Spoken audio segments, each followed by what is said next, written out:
আহমদ সাহেবের ফ্রেম হচ্ছে আমাদের গণ অভ্যুত্থান।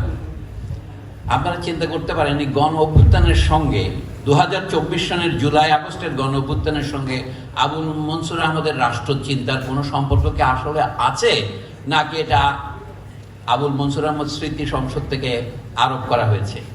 এটা ভাবতেই পারেন।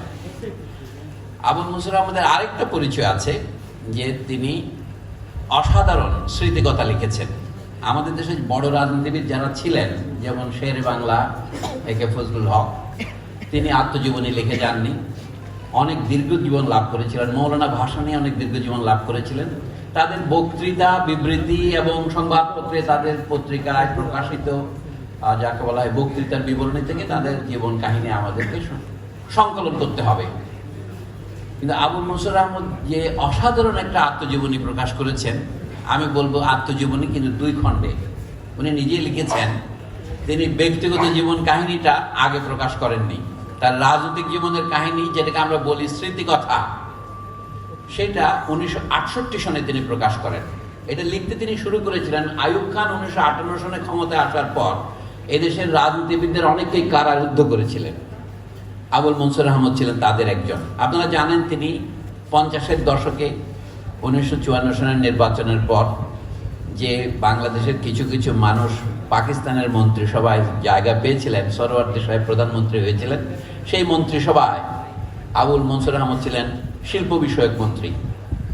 এবং সরওয়ার্দী সাহেব কখনো বিদেশে গেলে ছুটিতে আবুল মনসুর আহমদকে প্রধানমন্ত্রীত্বের ভার দিয়ে যেতেন। মানে তিনি রাজনীতিবিদ হিসেবেও কেউ কেটা একজন ছিলেন, খুব ছোটখাটো বলা যাবে না। কিন্তু তিনি জীবন শুরু করেছিলেন সাংবাদিক হিসেবে, মানে আইন পড়েছিলেন কিন্তু আইন ছিল তার দ্বিতীয় পেশা। যেমন কলকাতায় সাংবাদিক জীবন শুরু করে তিনি কবি নজরুল ইসলামের সাথেও পরিচিত হয়েছিলেন। তারপরে যে কোনো কারণে কলকাতার সাংবাদিক জীবনে যখন সংকট দেখা দিয়েছে, তখন তিনি ওকালতি করার জন্য ময়মনসিংহে ফিরেছেন। তিনি আসলে খাঁটি ময়মনসিংহা লোক, এবং তার গদ্য লেখার মধ্যে তিনি মাঝে মাঝে ময়মনসিংহের স্থানীয় শব্দ ঢুকিয়ে দেওয়ার আপ্রাণ চেষ্টা করেছেন। আমি কোনো লোক সম্পর্কে যখন বক্তৃতা করি তাকে নির্জলা প্রশংসা করতে পারি না, প্রশংসার মধ্যে কিছু কিছু পানি ঢেলে দিতে হয়। আবুল মনসুর আহমদের অনেক সাধনা সফল হয়েছে, অনেক স্বপ্ন এখনো অপরিপূর্ণ আছে, কিন্তু অনেক প্রচেষ্টা এখনো লোকের দৃষ্টি আকর্ষণ করে নাই। তিনি একটা নিজস্ব গদ্য রীতি নির্মাণ করতে চেয়েছিলেন। আমি যে এই 3টা হচ্ছে আবুল মনসুর আহমদের আয়নার প্রেম: সাহিত্যিক, সাংবাদিক, আইনজীবী, রাজনীতিবিদ। পরিশেষে আমি বলবো তার লেখা যে স্মৃতিকথা, সেগুলো আমাদের সকলের জন্য অবশ্য পাঠ্য হওয়া উচিত। প্রথম স্মৃতিকথার নাম তিনি 10 বছর ধরে লিখে এটা প্রথম প্রকাশ করেন। 1959 সনে শুরু করেন এবং 1968 সনে প্রকাশ করেন। তখনও এদেশ পাকিস্তান আমলে, পূর্ব পাকিস্তান। বইটার নাম ছিল আমার দেখা রাজনীতির 50 বছর। তো সেটা তিনি কি লিখেছেন, একটা বড় বইয়ের তো সারমর্ম করা যায় না। সৌভাগ্য বিষয় আমাদের, এটা আলাদা বই আকারেও পাওয়া যায়। সম্প্রতি মানে গত কয়েক দশকে আবুল মনসুর আহমদের রচনাবলী 4 খণ্ড প্রকাশিত হয়েছে বাংলা একাডেমি থেকে। আরও 1 খণ্ড প্রকাশিত হবে বলে ইমরান মাহফুজ জানিয়েছেন, সেটা এখন মুদ্রণরত আছে। এই রচনাবলীর 3 নম্বর খণ্ডেও আমার দেখা রাজনীতির 50 বছর আছে। এইটার আমি শুনেছি ইংরেজি অনুবাদও হচ্ছে। এইটার অনেক ভূয়সী প্রশংসা শোনা যায়। পশ্চিমবাংলার যারা বিখ্যাত দার্শনিক গবেষক আছেন, পার্থ চ্যাটার্জি, গৌতম ভদ্র, দীপেশ চক্রবর্তী, আমি এদের সকলকে দেখেছি এটা নির্জলা প্রশংসা করতে। কারণ বাঙালি মুসলমান বলে যে একটা জনগোষ্ঠীর নাম শোনা যায়, এটাকে তিনি ওই বইয়ের মধ্যে জনপ্রিয় করেছেন, এটাকে গ্রহণযোগ্য একটা রাজনৈতিক বর্গ বা ক্যাটেগরিতে পরিণত করেছেন। বাঙালি মুসলমান প্রথমে মনে হলো এটা গুজব। বাঙালি মুসলমান বলার দরকার কি? বাঙালি বলে কি যথেষ্ট নয়? অথবা শুধু মুসলমান বলে কি যথেষ্ট নয়? আমরা বলছি পৃথিবীতে তো মানুষকে 2 ভাগে ভাগ করেন, মুসলমান আর অমুসলমান। সেই হিসাবে যে সমস্ত মুসলমান তাদের একটা বৃত্ত হয়।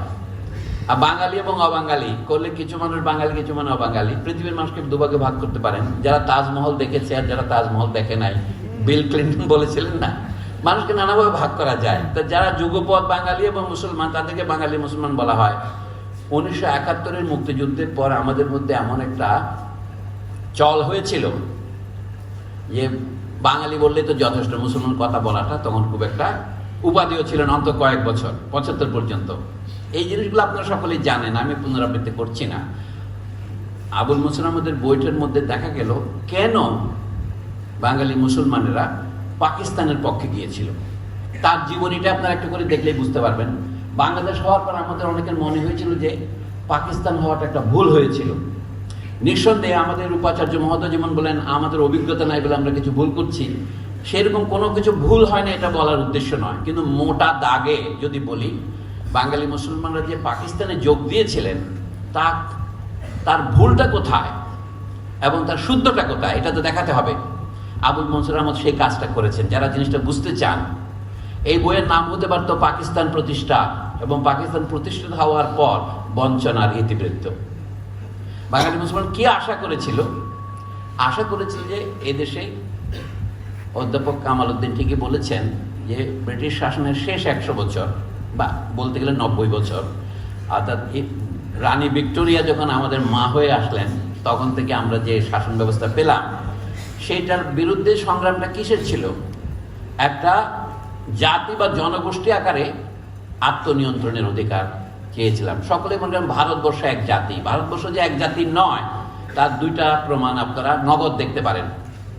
ভারতবর্ষে যেটাকে বলা হয় ভারতীয় জাতীয় মহাসভা বা ইন্ডিয়ান ন্যাশনাল কংগ্রেস, তার প্রতিষ্ঠাতাদের একজন ছিলেন সুরেন্দ্রনাথ ব্যানার্জি। 1925 সনে তিনি মারা যান। তার কিছু আগে তার একটা আত্মজীবনী বেরিয়েছিল, ইংরেজি নামটা খুব মজার, a nation in the making, মানে যে জাতি এখনো জাতি হয় নাই, এখনো নির্মাণরত আছে জাতি, নির্মাণাধীন। আপনাদের বোধহয় অতীশ দীপঙ্কর হলের মতো যেটা নির্মাণাধীন জাতি। ভারতবর্ষ একটা জাতি হয়ে ওঠে নাই, তার দুটো কারণ। ভারত একটা জাতি হিসেবে গড়ে উঠতে যে বাধাগুলো আছে তার এক নম্বর হচ্ছে ভারত অতীতে কোনোদিন এক জাতি ছিল না। কিন্তু কোনোদিন অতীতে এক জাতি না থাকলে এক জাতি হওয়া যেমন কোনো কথা নাই, তাহলে মানুষের ইচ্ছা শক্তি গড়ে উঠতে হবে। ইচ্ছা শক্তি গড়ে তোলার জন্য মানুষের স্বার্থ বুদ্ধিও থাকতে হবে। মানুষ কোন স্বার্থে? ভারতীয় সাহিত্য বলে কোনো সাহিত্য নাই। ভারতে অনেক সাহিত্য আছে। সংস্কৃত সাহিত্য সম্ভবত প্রাচীন। ভারতে ফার্সি আছে, উর্দু আছে, হিন্দি আছে, তামিল আছে, তেলুগু আছে, মারাঠি আছে, গুজরাটি আছে, কন্নডিকা আছে, বাংলা আছে। মানে ভারতে এরকম এখন অফিসিয়াল রাষ্ট্রভাষা হিসেবে ভারতে 22 থেকে 23টি ভাষা স্বীকৃতি পেয়েছে। কিন্তু অফিসিয়ালের বাইরেও 500-এরও বেশি ভাষা আছে। আমি শুধুমাত্র চাটগাঁয়া ভাষার মতো ভাষার কথা বলছি না, উপভাষা নয়, যে ভাষা রাষ্ট্রীয়ভাবে স্বীকৃত তেমন ভাষায় ভারতে 23টা, এবং রাষ্ট্রীয়ভাবে স্বীকৃত না হলেও লিখিত রূপ আছে এমন ভাষাও 500-এর মতো। তাহলে সেখানে ভারতীয় সাহিত্য বলতে হবে সবসময় বহু বচনে বলতে হবে, ইন্ডিয়ান লিটারেচার, ইন্ডিয়ান ল্যাঙ্গুয়েজেস। তো বাংলাদেশ সেই দিক থেকে আশ্চর্য রকম ভাবে ভালো। বাংলাদেশের সকলেই বাংলায় কথা বলেন, এটা আমার বক্তব্য নয়, কিন্তু 99 জন লোক বাংলায় কথা বলেন। এইরকম বৈশিষ্ট্য খুব কম দেশেরই আছে। সেই জন্য আমাদের মনে অহংকার হয়েছিল যে আমরা সবাই বাঙালি। কিন্তু তার মধ্যেও আপনারা দেখেন আমাদের তৎকালীন নেতারা বড় একটা ভুল করেছিলেন। বাঙালি অবাঙালি সবাই মিলে, হিন্দু মুসলমান অথবা মুসলমান ও মুসলমান সবাই মিলে আমরা বাংলাদেশের জনগণ। আচ্ছা, আমরা সবাই বাঙালি না বলে বাংলাদেশের জনগণ বললে কি বড় ভুল হয়? ভুল হয় না। রাষ্ট্র এভাবে একটা জাতি হয়ে উঠতে হয়। জাতি জিনিসটা আসমান থেকে নাজিল হয় না, এটা মাটি থেকে উদ্ভূত হয়। এবং তাকে কুমার যেমন মাটির ঠেলা নিয়ে তরল করে তা থেকে কলস বানান, ঘোড়া তৈরি করেন, জাতীয় হিসেবে তৈরি করার একটা ইতিহাসের ব্যাপার। এটা বলে জাতির একটা ইতিহাস আছে। 1920 সন নাগাদও যদি ভারত একটি জাতি না হয়ে ওঠে, এখনো নির্মাণাধীন থাকে, আমাদের বলতে হবে 2024 সনেও ভারত এখনো সেই নির্মাণাধীন প্রক্রিয়া শেষ হয়নি। কিন্তু তারপরেও বলা হচ্ছে ভারতে যারা এখন বাঙালি আছেন, আবুল মনসুর আহমদ সেটা আলোচনা করেছেন যে তারা এখন ভারতীয়, মানে ভারতীয় নাগরিক। কিন্তু বাংলাদেশের জনগণকে ইতিহাস এমন একটা কর্তব্য দিয়েছে, তারা হচ্ছে বাঙালি জনগণের রাষ্ট্র, যেখানে বাঙালি জনগণ 99% জন। কিন্তু তারপরেও বাঙালি জনগণের যে বিনয়, সেটা হচ্ছে আমরা নিজেদেরকে বাঙালি না বলে বাংলাদেশের নাগরিকগণ বাংলাদেশী। এটা শাসনতান্ত্রিক ব্যাপার। কিন্তু যে সমস্ত সরকার, যেমন বিগত যে সংবিধান এখন অজ্ঞান অবস্থায় আছে, মানে অজ্ঞান অবস্থায় আবুল মনসুর আহমদের পরবর্তীকালের ভাব শিষ্য বলতে হয়, বদরুদ্দিন ওমর সাহেবের উক্তি দিয়ে বলছি। আবুল মনসুর আহমদের কলিগ ছিলেন আবুল হাসিম। তো তারা যে যুগের নেতা, লক্ষ্য আমরা কিন্তু অন্য অনেক পরের যুগের মানুষ। ইতিহাসে 100 বছর কম সময় নয় আমাদের দেশের জন্য। আবুল মনসুর আহমদের জন্ম 1898, তিনি 1929 সনে একটা সংগঠন গঠন করেন। আমি তার পারিবারিক বৈচিত্র্যের কথা আপাতত বাদ দিচ্ছি। তার পরিবারের পূর্বপুরুষরা, তার দাদারা, দাদারা, এরা বড় বড় আন্দোলন করেছেন, জিহাদ আন্দোলন করেছেন। এরা হাজী শরীয়তুল্লাহ ফরাজি আন্দোলনের শেষ হয়েছিলেন। তার নামের সাথে ফরাজি লিখত। এমনকি আবুল মনসুর আহমদ বাল্যকালে ফরাজি নাম লিখতেন। আল জামি তার নাম ছিল, আমাদের আল রাজির মতো, কিন্তু আল জামিটা অনেক কেটে দিয়েছেন পরে। জামি কিন্তু খন্দকারটা শুধু কেটে দিয়েছেন, রাজি রেখেছেন। মানুষ নাম একটু করে বদলায়। এটাও জাতি হওয়ার মতো আমরা নিজেদের নির্মাণ করি। আমাদের জীবন খানিকটা স্বনির্মিত। আমরা নিজেদের নাম মা বাবার কাছ থেকে পাই বটে, পরে কেউ খন্দকার ছেটে দেই, কেউ খান যোগ করি। আকবর আলী খান সাহেব বলেছেন বাংলাদেশের 2 ধরনের খান আছে। আমি আরো বহু রকমের চিনি। এক ধরনের খান হচ্ছে যারা পাঠানদের উত্তরসূরি, বিশেষ করে ময়মনসিংহে যাদের বেশি বসবাস, নেত্রকোনা পর্যন্ত চলে গেছে, হয়তো আরিফ খান তাদেরই একজন। আবার এই নেত্রকোনা কিশোরগঞ্জের আরেক দল লোক খান উপাধি গ্রহণ করেছে, যারা আগে ব্রাহ্মণ ছিলেন। ব্রাহ্মণেরা যখন মুসলমান হন তখন তার জাতীয় আভিজাত্য বজায় রাখার জন্য তাদের হয়তো সৈয়দ তো আর নিতে পারে না, খান উপাধি গ্রহণ করে। আকবর আলী খান তাদের একজন। ওনারা ব্রাহ্মণবাড়িয়া চলে আসছেন খান নাম নিয়ে। তো যা হোক, আবুল মনসুর আহমদ তার নাম ফেলে দিয়েছিলেন অনেকগুলি। এই ফরাজি আন্দোলনের মূল উদ্দেশ্যটা কি ছিল? জমিদার বাড়িতে একটা সন্তান হয়েছে, আপনার কৃষককে তার জন্য একটা আলাদা সেচ দিতে হবে। এটা হলো সন্তান জন্মের জন্য তার যে খরচ হবে সেই খরচ দিতে হবে। তারপরে ওখান থেকে পুকুর থেকে পানি আনতে গেলে গোসল করতে তাকে আরেকটা পানির কর দিতে হবে, আবওয়াব বলে আরবি শব্দ। এইগুলির বিরুদ্ধে আন্দোলন শুরু যারা করেছিলেন তাদের একটা সংগঠিত কৃষক আন্দোলনের নাম ছিল বাংলাদেশের পরিপ্রেক্ষিতে ফরায়েজি। ফরায়েজির নাম হয়েছিল, ওরা বলে আমরা এই শত্রু কবলিত দেশে ইসলাম ধর্মের যেগুলি ফরায়েজি বিধান, মানে ফরজ বিধান, শুধু সেগুলি পালন করব। এটা এক ধরনের কিন্তু বিদ্রোহ। বিদ্রোহ মানে আমি তোমাকে প্রত্যাখ্যান করব, বয়কট, তোমার অধীনে অন্য কাজ করব না। সেই জন্য এইভাবে নামটা উৎপত্তি হয়েছে। আপনারা জানেন হাজী শরীয়তুল্লাহ, এই জন্য আমরা তাকে নেতা মনে করি। ময়মনসিংহ ওই আন্দোলন ছড়িয়ে পড়েছিল। তো সেই স্মৃতি বাল্যকাল থেকে আছে। 1911 সন থেকে আবুল মনসুর আহমদ স্কুলে এই বিদ্রোহ করেছিলেন। তার জীবন কাহিনী পড়লে দেখবেন তিনি পরে বাংলাদেশ হওয়ার পর তার আত্মস্মৃতি প্রকাশ করেছিলেন, যেটা তার আত্মজীবনের ব্যক্তিগত অংশ। এই দুটো যদি একসাথে আপনারা পড়েন, এখন তার রচনাগুলি 3য় এবং 4র্থ খণ্ডে পাওয়া যাবে। আমার দেখা রাজনীতির 50 বছর এবং আত্মস্মৃতি, তাতে আমাদের গত 100 বছরের রাজনীতির মোটামুটি একটা পরিষ্কার চলচ্চিত্র পাওয়া যায়। তা আমি আপনাদের বলবো আবুল মনসুর আহমদের চিন্তা বোঝার জন্য এই পটভূমিটা মনে রাখা। 1929 সনে তিনি কি করলেন, আরো কয়েকজন বন্ধু নিয়ে তিনি কলকাতাতে সাংবাদিকতা করেছেন। নবযুগ পত্রিকাটা প্রথম প্রকাশ করেন নজরুল ইসলাম রায়, এবং তার প্রবর্তক ছিলেন শেরে বাংলা একে ফজলুল হক। নজরুল তারপর সেখান থেকে বেরিয়ে গিয়ে ওই সময় কাজ করার সময় স্মৃতিকথা লিখেছেন কমরেড মুজাফফর আহমেদ। কাজী নজরুল স্মৃতিকথাতে দেখবেন নজরুল ইসলাম কথায় কথায় ছন্দ দিয়ে সংবাদপত্রে হেডলাইন লিখতে পারতেন। সাংবাদিকতার ছাত্রদের জন্য এটা খুব শিক্ষণীয় বিষয়। আড্ডা দিচ্ছেন তো আড্ডা দিচ্ছেন, চায়ের পর চা আসছে, কাপের পর কাপ শেষ হচ্ছে। নজরুল ইসলাম বলছেন আমি তো পত্রিকায় কাজ করি, আমাকে এখন উঠতে হবে। তখন বলছেন ওঠো কবি সৈনিক, নবযুগ দৈনিক, এই বলে তিনি উঠে যেতেন। এই হচ্ছে নজরুল ইসলাম। নজরুল ইসলাম আরো বহু সুন্দর সুন্দর হেডলাইন দিয়েছেন নবযুগ পত্রিকায়। তার একটা ছিল নজরুল ইসলাম এবং মুজাফফর আহমদ মিলে এই পত্রিকা চালাতেন, আরো 2-1 জন ছিলেন। যেদিকে তখন আপনারা জানেন প্রথম মহাযুদ্ধ শেষ হয়েছে, তুরস্কের ওসমানিয়া সাম্রাজ্য পরাজিত হয়েছে, ব্রিটেন এবং ফ্রান্স মধ্যপ্রাচ্য দখল করেছে। ব্রিটেন দখল করেছে ফিলিস্তিন, ব্রিটেন দখল করেছে ইরাক এবং বর্তমান জর্ডান, আর ফরাসিরা দখল করেছে লেবানন এবং সিরিয়া। যা যেই আগুন এখনো নেবেনি। সেই সময় ব্রিটিশরা জর্ডানের রাজবংশের সন্তান বাদশাহ ফয়সলকে ইরাকের বাদশাহ নিয়োগ করে, ইরাকের রাজতন্ত্র কায়েম করে। একটু পরে আমি আলোচনায় আসবো আমরা কেন প্রজাতন্ত্র বলি। আমাদের অনেক বিজ্ঞ বন্ধু প্রজাতন্ত্র কথাটা পছন্দ করেন না, কিন্তু যারা রাজতন্ত্রের অত্যাচার বোঝেন না তাদের কাছে প্রজাতন্ত্র অর্থহীন হবে। প্রজাতন্ত্র হচ্ছে রাজতন্ত্র নয়, রাজতন্ত্রের বিরুদ্ধে বিদ্রোহ। যাকে আগে প্রজা বলা হতো এখন তার শাসন চলবে। সেই জন্য প্রজাতন্ত্রীরা পছন্দ করে নাই। ইরাকে যে পরে বিপ্লব হলো, সাদ্দাম হোসেনদের দল যে বিপ্লব করলো, সেইটার আগে ফয়সালের রাজত্ব ছিল। নজরুল ইসলাম হেড লিখতেন রবীন্দ্রনাথের কবিতার প্যারোডি করে, আজি ঝড়ে রাতে তোমার অভিশাপ, পরাণ সখা ফয়সুল হে আমার। ফয়সাল করে ফয়সুল করে লিখতেন। এই হচ্ছে নজরুল। এই সেই সময় আবুল মনসুর আহমদের সাথে পরিচয় হয়। বয়সে দেখা যায় হিসাব করলে আবুল মনসুর আহমদ নজরুল ইসলামের 1 বছরের বড়, যদি তাদের দেওয়া জন্মসনগুলো আমরা বিশ্বাস করি। 1899, 1888, আপনারা জানেন একটু একটু আমরা এদিক ওদিক করি, 2 বছর কমাই বাড়াই। ইব্রাহিম খাঁ ছিলেন, ইব্রাহিম খাঁ একটা আত্মজীবনী লিখেছেন, বাতায়ন আজকাল পাওয়া যায় না। এবং তাদেরই বন্ধু আবুল কালাম শামসুদ্দিন, ইনি ময়মনসিংহের লোক, এরা 3 ময়মনসিংহের 3 দিকপাল ছিলেন। ইব্রাহিম খাঁ 1894-তে জন্ম, আবুল মনসুর আহমদ 1898-তে জন্ম, শামসুদ্দিন আবুল কালামও কাছাকাছি সময়ের। আবুল কালাম শামসুদ্দিন পরে বরিশালের এক লেখক বেরিয়েছিলেন, ওনার নামও আবুল কালাম শামসুদ্দিন ছিল, উনি নাম বদলাইয়া শামসুদ্দিন আবুল কালাম করেন। ওই নাম নিয়ে যেন ওই আবুল মনসুর আহমদ নিয়ে যখন ভোটে জেতা যায়, সাহিত্যে কিন্তু আবার ভোটে জেতা যায় না, লোকে জানে কে কোন লেখক। উনি লিখছিলেন কাশ বনের কন্যা। তো আমার বক্তব্য শেষ করব না, কিন্তু ছোট করব এই জন্য যে আপনাদের জন্য প্রশ্ন উত্তরগুলি উত্তর দেওয়া যায়, কেন আপনারা কি শুনতে চান সেটা জানতে পারবো আপনাদের প্রশ্ন আসলে। আমি যে বক্তব্য সেটাতে এখন প্রবেশ করি, এইটুকু বললাম। এটা হচ্ছে কাসুন্দি।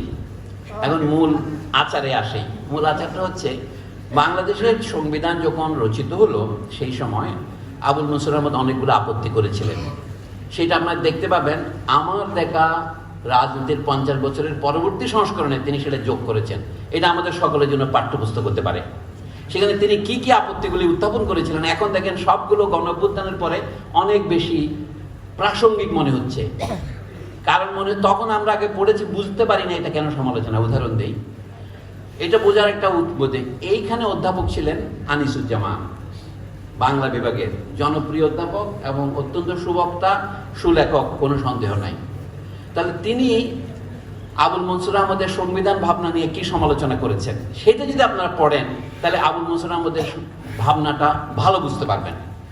সেই যেমন একটা উদাহরণ দেই, যে আবুল মনসুর আহমদ 1929 সনে নিখিল বঙ্গ কৃষক প্রজা সমিতি গঠন করেছেন, তারা আবুল কাসেম ফজলুল হকের সাথে মিলে, মানে একে ফজলুল হকের সাথে মিলে 1936 সনে এটাকে তারা রূপান্তরিত করেন কৃষক প্রজা পার্টি আকারে। প্রথমে এটা প্রতিষ্ঠা করেছিলেন কি জন্য? কৃষকের অধিকার আদায়ের জন্য। অর্থাৎ জমিদারের যে অত্যাচার, জমিদারের কাছারিতে গেলে মুসলমান কৃষকদেরকে নিচু শ্রেণীর পার্টিতে বসতে দেওয়া হতো। যদি আসন দেওয়া হতো, যারা হিন্দু কৃষক তাদেরকে দেওয়া হতো যদি 1 ফুট উঁচু, মুসলমানদের 1/2 ফুট উঁচু পিড়ি অথবা মাটিতে বসতে হতো।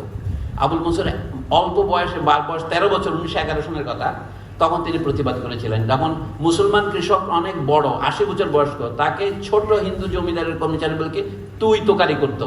আপনারা জানেন, ছাত্রদেরকে আপনারা ভালোবেসে শিক্ষকরা তুমি বলেন, আমি কিন্তু বলি না। এর কারণ হচ্ছে আবুল মনসুর আহমদের বই পড়েছি আমি।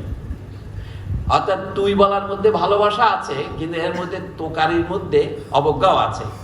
উনি বলেন 80 বছর বয়স্ক আমার চাচাকে একজন পিয়ন বলছে তুই, তোরা এদিকে বস। তো উনি বলছেন, আমি প্রতিবাদ করে বললাম কি, জমিদারকেও তিনি তুই বলা শুরু করলেন। বলে আরে এই ছেলে তো বেয়াদব, আমাকে তুই বলে। বলে আপনি যে আমার দাদাকে তুই বলেন? বলে না না, বড়দেরকে ছোটরা কখনো তুই বলে না। বলে আপনার ছোট চাকর যে আমার বড় চাচাকে তুই বললো। এই ছিল আবুল মনসুরের গঠন। তারপরে 1929 সনে তারা বললেন কি, প্রজার অধিকার আদায়ের জন্য বলেন এটা হবে অরাজনৈতিক সংগঠন। আমার ধারণা আপনাদের রাষ্ট্রচিন্তা একটা অরাজনৈতিক সংগঠন, সেই অর্থে নির্দলীয়। আমাদের খারাপ বাঙালিরা বলে অদলীয়, মানে বাংলায় অদলীয়। অ এবং নি কোনটা কোথায় কাজে লাগবে এটা যে বোঝে না, তার কোনো কবিত্বের বোধ নাই। এই জন্য কোন এক বিখ্যাত ইংরেজ কবি বলেছিলেন, kill him for his bad poetry. দয়া করে ভুল ব্যাখ্যা করুন, আমি কাউকে হত্যা করতে বলছি না। কিল দ্য আইডিয়া, মানে অদলীয় নয়, নির্দলীয়। কেন অ লাগবে না, কেন নি লাগবে সে তর্ক করবো না। তো উনি নির্দলীয় সংগঠন করেছিলেন, নিখিল বঙ্গ মানে প্রজা সমিতি, অল বেঙ্গল প্রজা সমিতি। ইংরেজি তো প্রজা অনুবাদ করে না, প্রজার কে অনুবাদ করবেন? প্রজার অনুবাদ টিনান করলে কেউ অনুবাদ ভাড়া দিয়ে করতে পারে, কারণ শব্দের যে নানা রকম অর্থ হয়। তাহলে 7 বছরের মধ্যে আবুল কাসেম ফজলুল হক তারা সিদ্ধান্ত নিলেন তারা নির্বাচনে দাঁড়াবেন। কারণ 1935 সনের ভারত শাসন আইন পাশ হয়েছে, নির্বাচনে প্রথম প্রতিযোগিতা হবে। এবং ফজলুল হক সেইটাতে তৎকালীন প্রধানমন্ত্রী হয়েছিলেন। চিফ মিনিস্টারকে প্রধানমন্ত্রী বলতো তখন, প্রাইম মিনিস্টার। আবুল কাসেম ফজলুল হকের নেতৃত্বে তিনি যোগ দিলেন, কৃষক প্রজা পার্টি করলেন। আমি খুব সংক্ষেপে বলছি, 1944 পর্যন্ত। তারপর আবুল মনসুর আধুনিক বই লেখকদের ভাষায় বিশ্বাসঘাতকতা করলেন। কি করলেন? মুসলিম লীগে যোগ দিলেন। তাহলে আবুল মনসুরের মতো লোক, যিনি কৃষক প্রজা সমিতি, অল বেঙ্গল নিখিল বঙ্গ প্রজা সমিতি থেকে কৃষক প্রজা পার্টি কেপিপি, এটা বাংলাদেশ স্বাধীন হওয়া, পাকিস্তান হওয়ার পরেও এটা ছিল যুক্ত ফ্রন্টের মধ্যে। তারপরে তিনি মুসলিম লীগে যোগ দিলেন। তিনি মুসলিম লীগে যোগ দিলে ফজলুল হক যোগ না দিয়ে পারে? ফজলুল হক তো মুসলিম লীগে আগে যোগ দিয়েছে, আপনারা জানেন।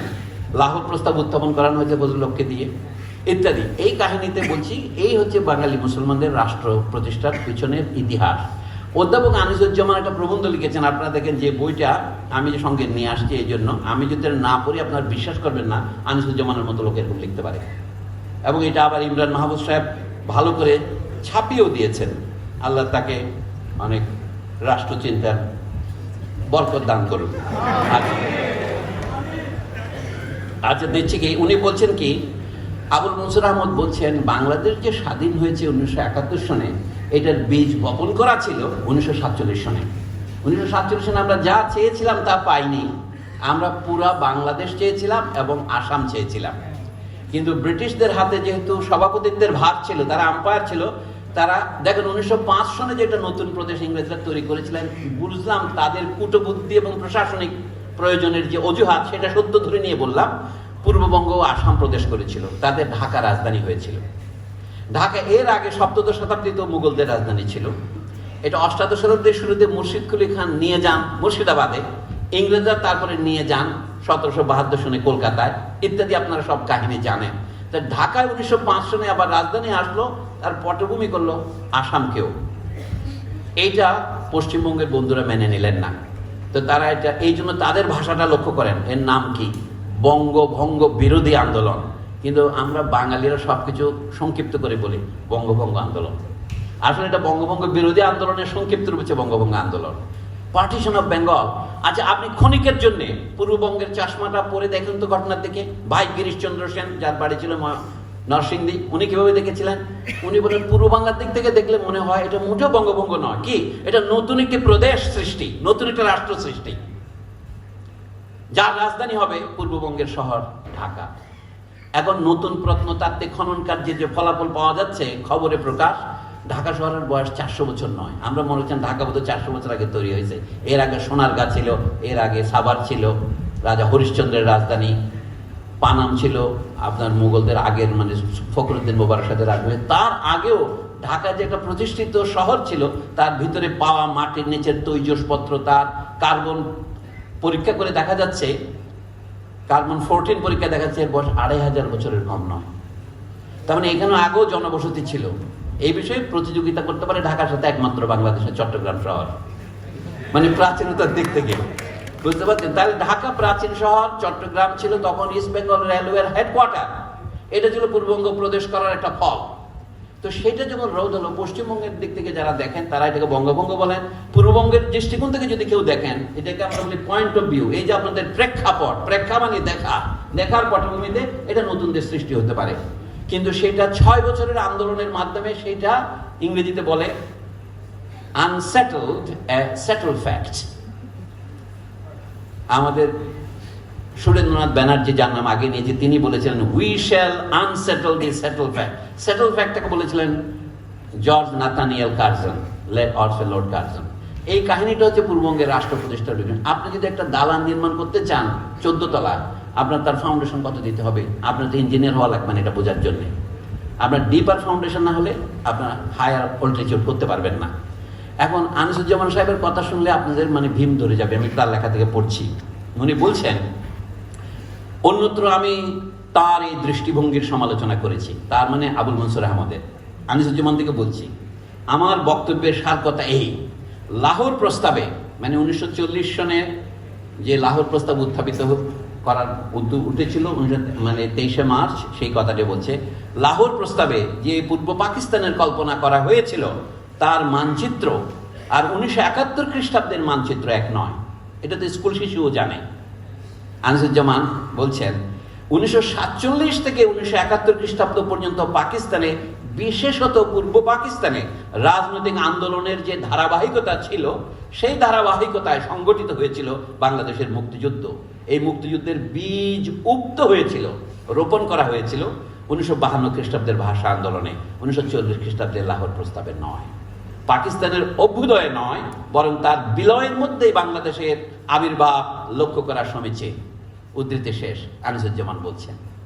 এখন আপনারা বিচার করেন। আমি তরুণ ছাত্রদের বলছি, আমার বন্ধু আরিফ খানের মতো আমি আপনাদেরকে পুনরাবৃত্তি করাবো না।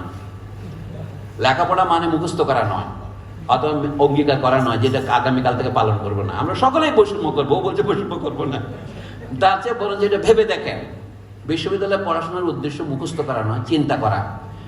যাহলে 1952 সন থেকেই বাংলাদেশের বীজ উক্ত হয়েছিল, এই কথা বলছেন আনিসুজ্জামান। এবং তিনি সমালোচনা করছেন আবুল মনসুর আহমদকে, যিনি বলছেন ন, বাংলাদেশের এই বীজটা উক্ত হয়েছিল 1940 খ্রিস্টাব্দে লাহোর প্রস্তাবে। লাহোর প্রস্তাবে কি ছিল? লাহোর প্রস্তাবে বলা হয়েছে, এই যে ইংরেজ শাসনাধীন ভারতবর্ষের যে সমস্ত অঞ্চলে মুসলমান জনগোষ্ঠী সংখ্যাগরিষ্ঠ অথচ তারা নিপীড়িত, সারা ভারতে তারা সংখ্যালঘু, কিন্তু যে এলাকাগুলিতে তারা সংখ্যাগরিষ্ঠ সেগুলি নিয়ে পৃথক পৃথক রাষ্ট্র গঠন করিতে হইবে। ইংরেজিকে ইন্ডিপেন্ডেন্ট স্টেটস, স্বাধীন স্বাধীন রাষ্ট্র। বাংলা ভাষায় বহু বচন করার বহু নিয়ম আছে। একটা হচ্ছে পুনরাবৃত্তি, একটু একটু, পৃথক পৃথক। এটাও কিন্তু বাংলায় বহু বচনের নিয়ম। বাংলায় শুধু রাষ্ট্রগুলি বলার দরকার নাই। মোহাম্মদ আলী জিন্নাহ কি করলেন? তিনি তখন কিন্তু কংগ্রেসের, মুসলিম লীগের প্রথম দিকে কংগ্রেসের সদস্য ছিলেন, মুসলিম লীগের সভাপতি দ্বিতীয়বার যখন হলেন তখন একটা শর্ত আদায় করলেন, আমাকে আজীবন প্রেসিডেন্ট করতে হবে এবং সর্বাধিনায়ক করতে হবে। 1934 সনে তিনি ফিরে এলেন, লন্ডনে পালিয়ে গিয়েছিলেন 1929 সনে। ওই নেহেরু রিপোর্টের পর ওই কমিটিতে তিনি বিরক্তি প্রকাশ করে লন্ডনে গিয়ে ওকালতি শুরু করেছিলেন। জিন্নাহ সাহেব যে উকিল হিসেবে খুব ভালো ছিলেন তার বিষয়ে কোনো সন্দেহ নাই, ইংরেজরাও তার কাছে হেরে যেত। তিনি 1934 এসে বলেন, এই শর্তে যে আমার কথার প্রতিবাদ কেউ করতে পারবে না, সেই হিসাবে আমি বাংলাদেশে মানে ভারতে আসব। উনি এলেন। 1948 সনে মৃত্যু পর্যন্ত তিনি সেই সর্বাধিনায়ক ছিলেন। তখন তার সাথে দ্বিমত করতে পারে এমন কেউ ছিল না, এবং ফজলুল হককে পর্যন্ত তিনি মুসলিম লীগ থেকে বের করে দিতে পেরেছিলেন। ফজলুল হক খুব বড় নেতা, সোহরাওয়ার্দী খুব বড় নেতা, বাংলাদেশের জিন্নাহর কাছে কিছু নয় সারা ভারতে। এবং জিন্নাহর একক কর্তৃত্বের সিদ্ধান্ত হলো, জিন্নাহ দুটো কাজ করেছে, আপনারা এটা জানেন, আমি এটা মনে করে দিচ্ছি। জিন্নাহ বাঙালি মুসলমানদের কি ক্ষতি করেছেন? একটা প্রথম ক্ষতি হচ্ছে 1916 সনের লখনৌ চুক্তি। লখনৌ চুক্তির আগে ইংরেজরা ব্যবস্থা করেছিল যে সংখ্যা সাম্য অনুসারে হবে, অর্থাৎ যেখানে যত জনগোষ্ঠী তার তত পার্সেন্ট আপনার পার্লামেন্টারি সিট হবে, লেজিসলেটিভ অ্যাসেম্বলিতে। জিন্নাহ বলছে না, বাঙালি মুসলমানরা যদি শতকরা 55 জন হয় তাহলে তারা তো 55 সিট পাবে বাংলায়। জিন্নাহ বলেন, তোমরা শতকরা 15 ভাগ আত্মত্যাগ করো। কি জন্য? উত্তরপ্রদেশের মুসলমানরা শতকরা মাত্র 14 ভাগ, তোমরা তোমাদের 15 ভাগ দিয়ে দিলে তারা 29 ভাগ হয় সিটের দিক থেকে। উত্তর ভারতের মানে যেটাকে উত্তরপ্রদেশ বলা হতো, এখন বলা হয়, আগে বলা হতো সংযুক্ত প্রদেশ, ইউপি, সেইখানের সংখ্যা বাড়াবার জন্যে বাঙালি মুসলমানদের করালেন। তার বিনিময়ে তিনি কি পাবেন? কংগ্রেস তাকে স্বীকৃতি দেবে, কারণ মুসলিম লীগকে এই পর্যন্ত কংগ্রেস মনে করতে একটা সাম্প্রদায়িক দল, এখন তারা এটাকে জাতীয় দল হিসেবে স্বীকৃতি দেবে। 1916 সনে লখনৌতে পাশাপাশি সম্মেলন হয়, নিখিল ভারত Muslim League, All India Muslim League এবং ইন্ডিয়ান ন্যাশনাল কংগ্রেস অথবা ভারতীয় জাতীয় মহাসভা। সেইখানে জিন্নাহকে এই জন্য বলা হয় হিন্দু মুসলমান মিলনের অগ্রদূত। তিনি কি দিলেন আর কি নিলেন দেখেন। বাংলার মুসলমানরা দিল 15 ভাগ, যেন তখন বাংলাদেশের হিন্দুরা রাজি হলো, কি জন্য? তারাই কংগ্রেসের সর্বাধিনায়ক, যে এইখানে তাদের রাজত্ব অক্ষুণ্ণ থাকবে। আমি যে এই জিনিসগুলিকে আপনি সাম্প্রদায়িক বলেন আর জাতীয় বলেন, এগুলি ইতিহাসের অকাট্য ঘটনা, যা কেউ অস্বীকার করতে পারবে না। এগুলো আবুল মনসুর আমাদের লেখা পড়লে জানা যায়, এমং আদার থিংস। তো উনি বারবার বলছেন, জিন্নাহ যখন এলেন তারপরে এটা রয়েছে 1947 সালের দেশভাগের সময় একই ঘটনা ঘটেছে। আমি সেটাতে যাচ্ছি না। আবুল মনসুর আমাদের বক্তব্য ছিল যে 1947 আগে যে ব্রিটিশ বিরোধী সংগ্রাম হয়েছে সেই কাহিনী বাদ দিয়ে স্বাধীন বাংলাদেশের অভ্যুদয়কে কখনো কল্পনা করা যায় না। কিন্তু আনিসুজ্জামানদের যে রাষ্ট্রচিন্তা কত রস্য আকৃতির ছিল তার প্রমাণ হচ্ছে এটাই। অথচ লোকে বই লিখে নাম যে সংবিধান ও আনিসুজ্জামান। আজকে আমি আলোচনা করতেছি আবুল মনসুর আহমদ সম্পর্কে, আনিসুজ্জামান সম্পর্কে নয়। তবু বলছি আনিসুজ্জামানের কথাটা আপনাকে বুঝতে হবে। তিনি সংবিধানের বাংলা অনুবাদ করেছেন, শুধু তাই নয়, তিনি কিন্তু সংবিধানের ভাবধারাও নির্মাণে কিছুটা সহায়ক হয়েছেন। যার একটা জলজান্ত প্রমাণ হচ্ছে, স্বাধীন বাংলাদেশের জন্ম হয়েছিল 1952 সালের ভাষা আন্দোলনে, 1940 তার কোনো সম্পর্ক ছিল না। তো জিন্নাহ সাহেব কি করলেন? 1946 সনে যখন বিপুল বিজয়ী হলো মুসলিম লীগ, 1970 নির্বাচনে আওয়ামী লীগ কি জিতেছিল এখানে, তার চেয়ে বেশি ভোটে মুসলিম লীগ 1946 নির্বাচনে জিতেছিল। এবং জেতার ফলে তখন প্রাদেশিক পরিষদে এবং কেন্দ্রীয় পরিষদে যত মুসলিম সদস্য, মানে মুসলিম লীগ সদস্য সারা ভারতে নির্বাচিত হয়েছিলেন 450-র কাছাকাছি। খুব একটা ঐতিহাসিক মজার তথ্য আছে। বাংলাদেশের 1970-এর নির্বাচনের পরে তখনও দক্ষিণবঙ্গে নির্বাচন হয় না ঝড়ের কারণে। তখন হয়েছে কি, আপনারা দেখবেন যে সমস্ত লোক নির্বাচন হয়েছিলেন তাদের শপথ নিয়েছিলেন শেখ মুজিবুর রহমান রেসকোর্স ময়দানে। সেখানে যত সংখ্যক ছিল মুসলিম লেজিসলেটিভ অ্যাসেম্বলির সদস্য সংখ্যা তার কাছাকাছি ছিল। তো সেখানে জিন্না তাদেরকে শপথ নেওয়াইছিলেন। ওইখানে আবুল হাসিম, মানে যাকে সমর্থন করেন আবুল মনসুর আহমদ, তারা প্রস্তাব করেছিলেন এইটা ভবিষ্যতে আমাদের ইন্ডিপেন্ডেন্ট স্টেটস তৈরি করতে হবে। কিন্তু তাদেরকে পরাজিত করে জিন্নার একক কর্তৃত্বে 1946 সনের মুসলিম লীগ লেজিসলেটর অ্যাসেম্বলি মেম্বার্স লেজিসলেটরসের সম্মেলনে যেটা গৃহীত হয়েছিল সেটা হচ্ছে একটা পাকিস্তান হবে। এই জন্য 1940 সনের লাহোর প্রস্তাবকে অনেকে ভুল করে পাকিস্তান প্রস্তাব বলে। ওখানে পাকিস্তান শব্দই ছিল না, পাকিস্তান প্রস্তাবও ছিল না। এটা 1946 সনে দিল্লিতে মুসলিম লীগের যে নির্বাচিত সংবিধান সভার কনস্টিটিউয়েন্ট অ্যাসেম্বলি মেম্বার যারা প্রবিষ্ট হবে তাদের সম্মেলনে, এবং বাংলাদেশে নির্বাচিত সদস্যদের আপত্তিকে উপেক্ষা করে জিন্নার কর্তৃত্বের বলে। সেইটা বাদ দিয়ে আপনি কি করে 1971 সনে বাংলাদেশের অভ্যুদয়কে চিন্তা করবেন? আনিসুজ্জামান সাহেব এটাই বলেছেন। যাও, সংবিধান প্রণয়নের পরে কি কি ত্রুটি হয়েছে আমি এটা বলেই আমার একটু থামবো। আবুল মনসুরের চিন্তার উদাহরণ হিসেবে বলছি, আমার দেখা রাজনীতির 50 বছর বইয়ের যে অধ্যায়ের নাম হচ্ছে, এটা দ্বিতীয় অধ্যায় এনেছেন উপাধ্যায় 8, শেষ অধ্যায়ের মধ্যে সংবিধান রচনা। সেখানে তিনি কয়েকটা মজার কথা বলেছেন, এটা আমি বলি। লোকে কিভাবে বেইমানি করে সেটা বলছি। আমাদের বাংলাদেশ স্বাধীন হওয়ার পর আপনারা জানেন না, বাংলাদেশের এই যে বললেন আরিফ খান আমাদের মুখস্থ করেন সংবিধানের 3টা ভাগ থাকে। বাংলাদেশের যে সংবিধানটা আছে তাতে 3টা নয় 11টা ভাগ আছে সরকারি ভাষায়। প্রথম 3টা ভাগকে বলা হচ্ছে, উনি এক ভাগ বলেছেন সংবিধানের প্রস্তাবনা, রাষ্ট্র পরিচালনার মূলনীতি এবং মৌলিক অধিকার। এই 3টাকে যদি এক ভাগ ধরি, এইটা নিয়ে সব আলোচনা হয়েছে, তো আমিও সেটাই পুনরাবৃত্তি করি। সেখানে কিন্তু অনেক গন্ডগোলের বীজ সংরূপিত আছে।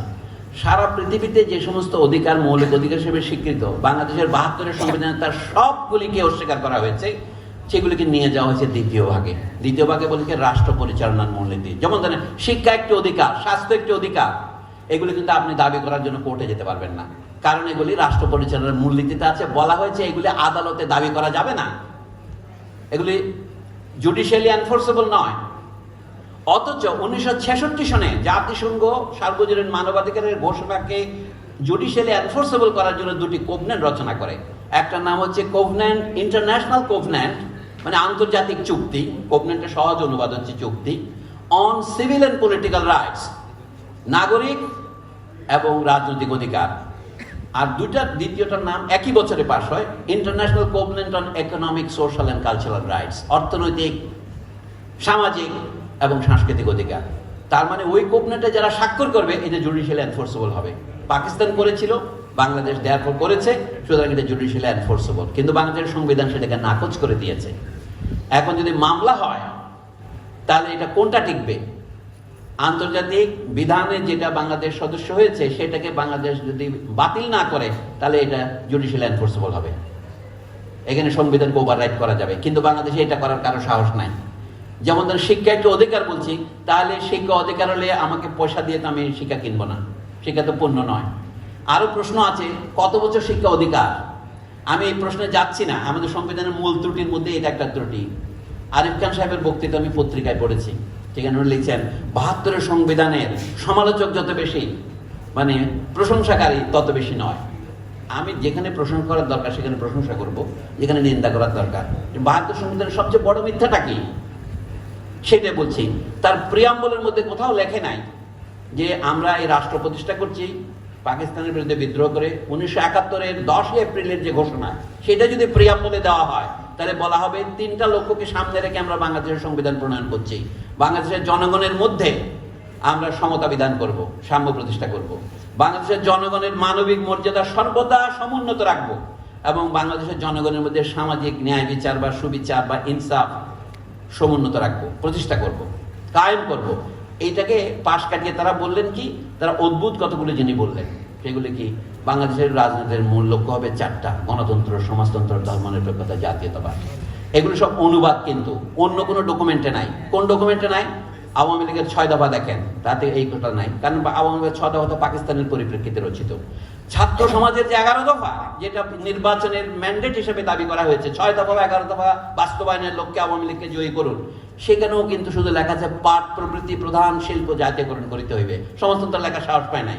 এখানে কোথাও বাঙালি জাতীয়তাবাদ পাবেন না। আওয়ামী লীগের সেই ডকুমেন্টের শেষে নির্বাচনে সব জায়গায় আবুল মনসুর এটা ছাপিয়ে দিয়েছেন তার বইতে, দেখেন সেখানে তো জয় বাংলার পরে জয় পাকিস্তান লেখা আছে। 1971-এর 7ই মার্চের বিখ্যাত বক্তৃতা শেখ সাহেব জয় বাংলা বলার পর জয় পাকিস্তান বলেছিলেন কিনা এটা নিয়ে বিতর্ক আছে। সমস্ত প্রমাণ মুছে ফেলার চেষ্টা হয়েছে।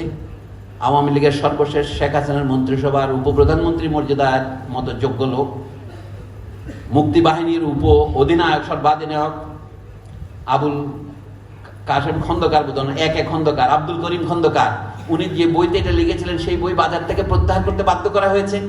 কিন্তু এই বইটার মানে শেখ হাসিনা খেয়াল করে নাই, এটা বাতিল করে নাই। এখানের মধ্যে এটা আছে। আচ্ছা, আমরা কি করেছি তাহলে? আবুল মনসুরের কাছ থেকে আমরা জিনিসটা একটু দেই। এই যে কি করেছিলেন আবুল মনসুর বলছেন, কিন্তু আওয়ামী নেতারা সংবিধান রচনায় জওহরলাল নেতৃত্বের কংগ্রেসের অনুসরণ না করিয়া চৌধুরী মোহাম্মদ আলীর নেতৃত্বের মুসলিম লীগকে অনুসরণ করিয়াছেন। কি করলেন?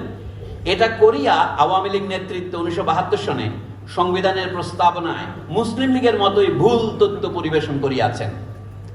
আবুল মনসুরের এই বই প্রকাশিত হওয়ার পরেও তো এখন প্রায় 45 বছর পার হয়েছে এই সংস্করণের পর, কিন্তু কোনো আওয়ামী লীগ নেতা এটা প্রতিবাদ করতে পারেন নাই, কোনো আওয়ামী বুদ্ধিজীবী, এমনকি আনিসুজ্জামান যিনি এত কথা লিখছেন তিনি এটা প্রতিবাদ করতে পারেন নাই।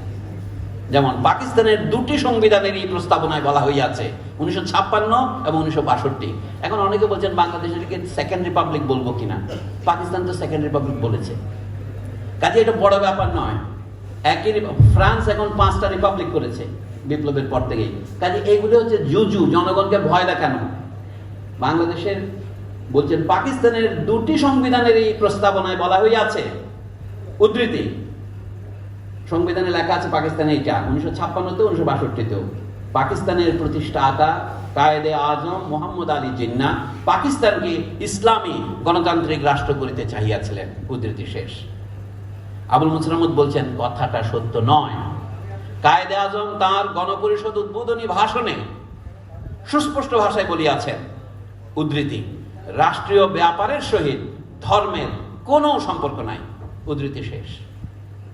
পাকিস্তানের সংবিধান রচয়িতারা নিজেদের উদ্ধৃতি দিয়ে বলছি ইসলামী রাষ্ট্র, উদ্ধৃতি শেষ, করিতে চাহিয়াছিলেন বলিয়াই যুক্তি হিসেবে কায়েদে আজমের নামে ওই ভুল তথ্য পরিবেশন করিয়াছেন।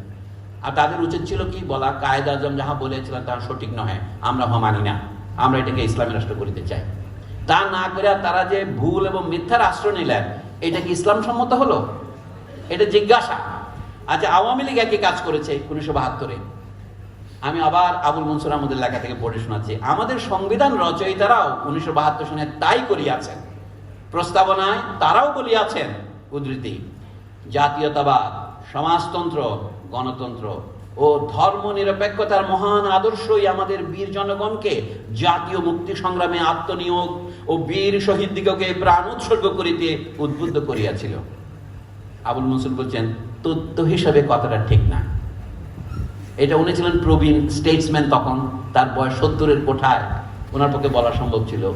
আমরা পড়লে আমাকে এখানে বক্তৃতা আসতে দিতে হতো না, বুঝছেন? উনি কি বলছেন আর একটু শুনেন। কি ছিল তাহলে?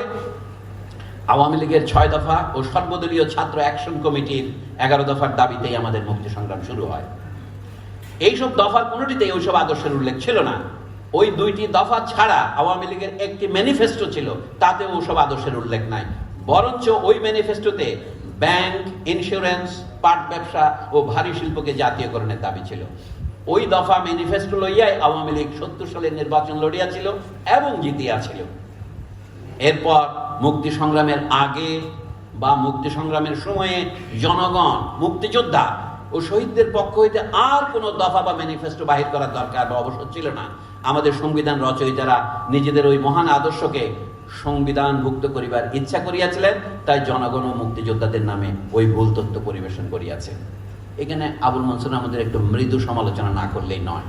আমার অবাক লাগে আবুল মনসুর আহমদ খেয়াল করেন নাই সাম্য, মানবিক মর্যাদা ও সামাজিক সুবিচারের লক্ষ্যকে মুক্তিযুদ্ধের শুরুতেই আমাদের এই মুক্তি সংগ্রামের মহান আদর্শ হিসেবে ঘোষণা করা হয়েছিল। বুড়ো মানুষের ওনার দৃষ্টি এড়িয়ে গেছে এটা।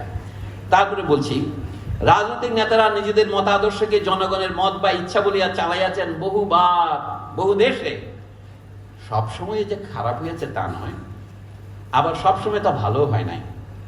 পাকিস্তানের সংবিধানের বেলায় ইসলাম ও বাংলাদেশের সংবিধানের বেলায় সমাজতন্ত্র, জাতীয়তা এবং ধর্মনিরপেক্ষতাও তেমন অনাবশ্যকভাবে উল্লিখিত হইয়া আমাদের অনিষ্ট করিয়াছে। আমাদের জাতীয় রাষ্ট্রীয় জীবনে বহু জটিলতার সৃষ্টি হইয়াছে। এইসব জটিলতার গিরোখুলিতে আমাদের রাষ্ট্রনায়কদের অনেক ব্যাগ পাইতে হইবে।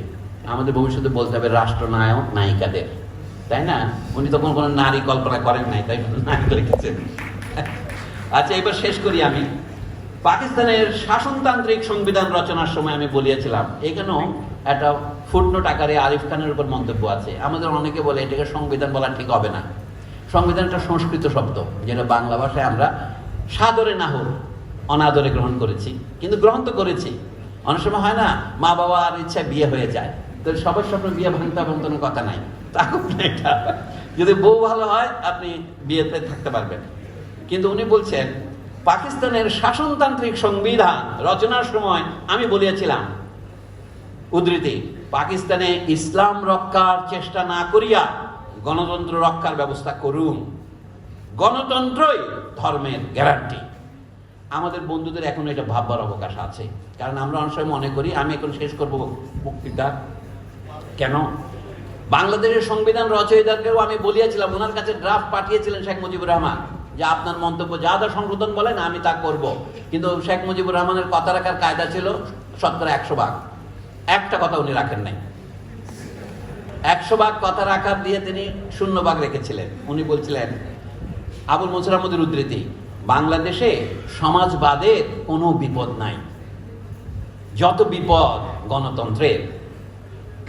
গণতন্ত্রকে রোগমুক্ত করুন, সমাজবাদ আপনি সুস্থ হইয়া উঠিবে।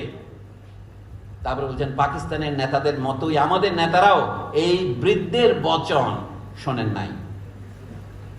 ইসলামকে রাজনৈতিক হাতিয়ার করিবার চেষ্টায় পাকিস্তানের নেতারা তার অনিষ্ট করিয়াছেন। আমাদের নেতারা সমাজতন্ত্রকে রাজনৈতিক হাতিয়ার করিবার চেষ্টায় আমাদের রাষ্ট্রের তেমন কোনো অনিষ্ট না করিয়া বসেন, সেটাই আমার দুশ্চিন্তা। এটা উনি লিখতেছেন 1973 সনে।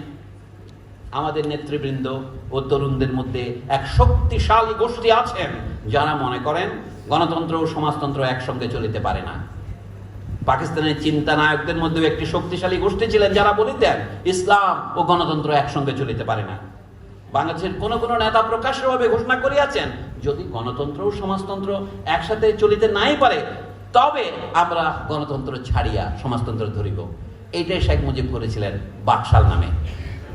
এই জন্য অনেকে মনে করেন যে শেখ হাসিনা একমাত্র অপরাধী, শেখ মুজিব নন। আমি মনে করি তাদের এই কথা পুনর্ভাবনার দরকার আছে। শেখ হাসিনার স্বৈরাচারের সমস্ত উৎস শেখ মুজিবের শাসনকালে ছিল কিনা পরীক্ষা করে দেখেন। আপনাদের শপথ করেছেন সংবিধান, কে কে ছুঁয়ে দেখেছেন? আমি আপনাদের শপথ করাবো না, বলবো যে আবুল মনসুর আহমদের বইটা একটু ছুঁয়ে দেখবেন,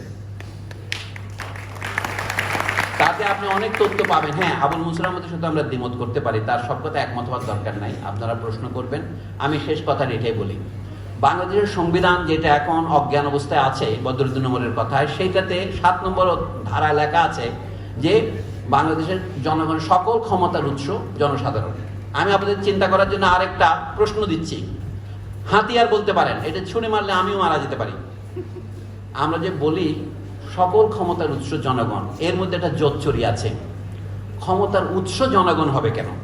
মানে বলা হচ্ছে আমরা পার্লামেন্টে যারা নির্বাচিত হয়েছি অথবা নির্বাচিত হইনি, নির্বাচিত হয়েছে বলে আমরা ঘোষণা করেছি, সুতরাং আমরা সকল ক্ষমতা প্রয়োগ করব, কিন্তু উৎস জনগণ। কিন্তু যদি এর অর্থ এই করেন সকল ক্ষমতার মালিক জনগণ অথবা জনগণই সকল ক্ষমতা একমাত্র দণ্ডধর, তাহলে কিন্তু আর প্রতিনিধিত্বশীল গণতন্ত্র আসে না। আপনারা বড় বড় দার্শনিকদের লেখা পড়েন, একজনের নাম বলি, আমাকে বক্তৃতা দিলে লোকে মনে করেন কয়জনের উদ্ধৃতি যে না দেয় কোনো ঠিক নাই। আমি আজকে বেশি উদ্ধৃতি দেবো না। একজনের উদ্ধৃতি, তার নাম হলো জাক রুসো। উনি বলছেন সার্বভৌমত্ব জিনিসটাকে ভাগ করা যায় না, এবং সার্বভৌমত্ব জিনিসটা আরেকজনের হাতে তুলে দেওয়া যায় না। বলছে sovereignty is indivisible and sovereignty মানে ভাগ করা যাবে না, ইজ আনরিপ্রেজেন্টেবল। রিপ্রেজেন্টেটিভ ডেমোক্রেসি, এটা আমরা জন স্টুয়ার্ট মিলের বই পড়েছি কি, প্রতিনিধিত্বশীল গণতন্ত্র।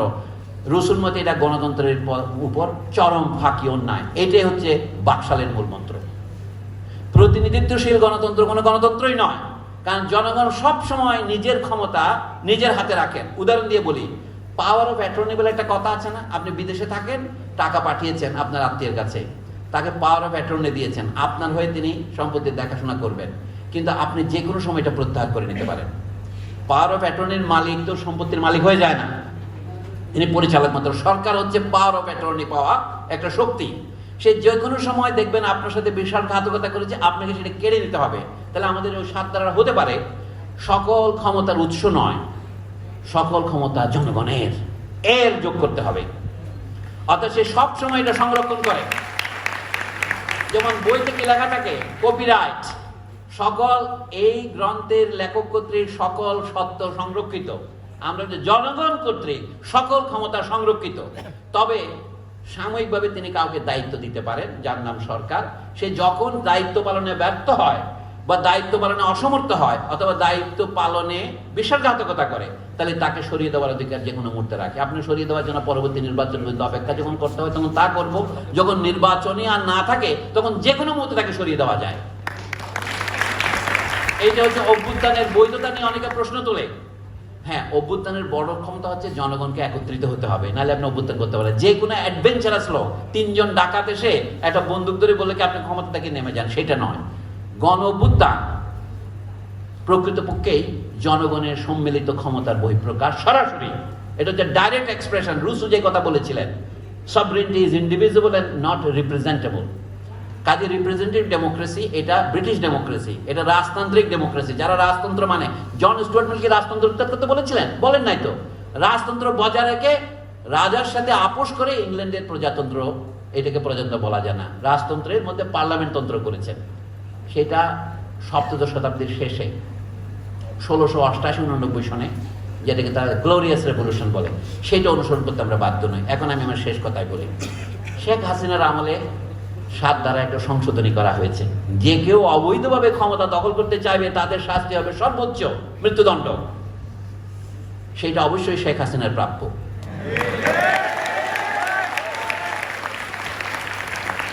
তিনি ভারতে থাকুন, তিনি আমেরিকায় থাকুন, তিনি বাংলাদেশে ফিরে আসুন, নৈতিকভাবে তার মৃত্যুদণ্ড হয়েছে। এখন এটা কার্যকর করতে পারবেন কিনা সেটা অন্য ব্যাপার। কেন মৃত্যু হয়েছে? কারণ তিনি বলছেন যে কেউ অবৈধভাবে ক্ষমতা দখল করে, তাহলে তার যদি মৃত্যুদণ্ড প্রাপ্য হয়, তিনি কি বৈধভাবে ক্ষমতা দখল করেছিলেন? অর্থাৎ এখন মনে করেন মানবাধিকার লঙ্ঘন বিষয়ে আমি শেষ কথা বলি। আমরা বলি মানবাধিকার লঙ্ঘন কি?